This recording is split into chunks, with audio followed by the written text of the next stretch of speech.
Chapter 7 The Wrong Captivity. Goemi Pasap. It seemed like a long time ago since I last felt alive. How many days has it been? 5? 6? 7? Time seems to slow down when you have been captured and bound to a horse most of the time. I am not a weak person. I have never been the type to whimper and cry when things go wrong because my childhood molded me to become strong.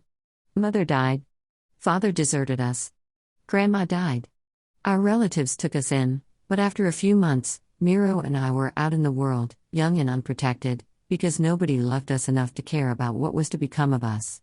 No matter how tough it had been, Miroe and I were able to make it through. Once you experience all of these, you find yourself with no right to succumb to weakness. Miroe and I were used to just having each other until we met Nia or Lamare Amark, if that really was her name. And then there was Arden Ruby Moeller. Oh, how he filled my days with happiness that I never knew existed in this world.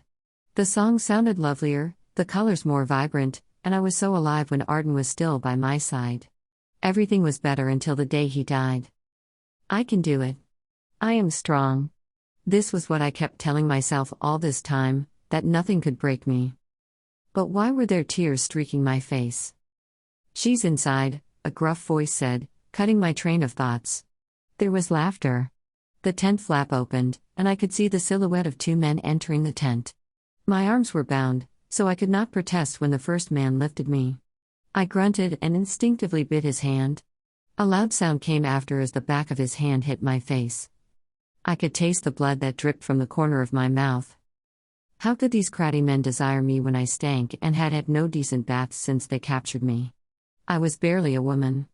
Had they no mothers, sisters, wives? The other man lifted me effortlessly as though I weighed nothing at all. I was too tired to fight anymore.